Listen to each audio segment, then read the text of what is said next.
Praise the lord. యేసుక్రీస్తు దివ్యనామంలో ఉదయకాల సమయంలో వాక్యం వింటున్న మీ అందరికీ నా హృదయపూర్వక వందనాలు తెలియజేస్తున్నాను.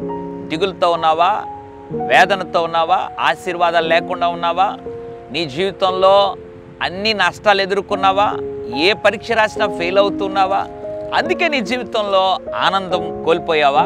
సంతోషం కోల్పోయావా? ఏం బ్రతుకో ఏమో అని దిగులుతో ఉన్నావా? దేవుడు ఈ ఉదయకాల సమయంలో ఒక భక్తుని ప్రార్థనను జ్ఞాపకం చేయాలని ఆశపడుతున్నాడు. హబక్కూకు గ్రంథం 3వ అధ్యాయం 18వ వచనం, నేను యెహోవా యందు ఆనందించేదను. Praise the lord. ఎంత అద్భుతమైన మాట అండి. నేను యెహోవా యందు ఆనందించేదను.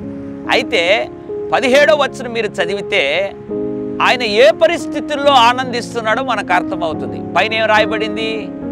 ద్రాక్ష చెట్లు ఫలించకపోయినా, అంజూరపు చెట్లు పోయకపోయినా, సాలలో పశువులు లేకపోయినా, ఇవన్నీ మాట్లాడుకుంటూ వస్తూ హబక్కూకు భక్తుడు అంటాడు, నేను యెహోవా యందు ఆనందించేదను. అవును, భక్తుని జీవితంలో ఆశీర్వాదాలు ఏవి లేకపోయినా దేవుళ్ళు ఆనందిస్తున్నాం నేర్చుకున్నాడు. దేవుళ్ళు ఆనందిస్తాను అని అంటున్నాడు. నీ జీవితంలో కూడా నిజమైనటువంటి భక్తి కనుక నీకు ఉన్నట్లయితే ఏ పరిస్థితులైనా నువ్వు ఆనందించాలి ప్రభువులో. ఒకవేళ ఆశీర్వాదం లేదని కృంగిపోయావా?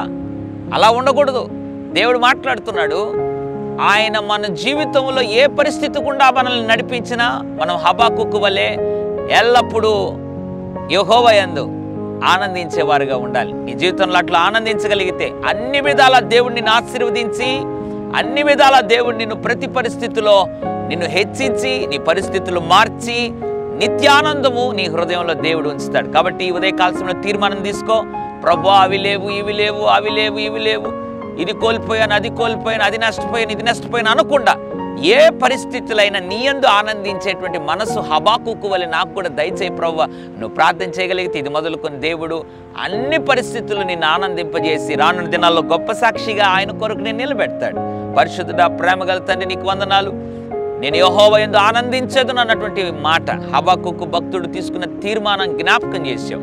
మేమందరూ కూడా ఏ పరిస్థితులైనా, ద్రాక్ష చెట్లు ఫలించకపోయినా, ఓ నాయన సాలలో పశువులు మందలో గొర్రెలు లేకపోయినా, సాలలో పశువులు లేకపోయినా నీ యందు ఆనందించే వారముగా నిత్యం మమ్మల్ని నుంచి నడిపించి ఆనందం కోల్పోయిన వారిని దర్శించమని, ఇప్పుడు ఆనందం ప్రసాదించమని యేసు నామములో ప్రార్థిస్తున్నాను తండ్రి. Amen, amen. God bless you.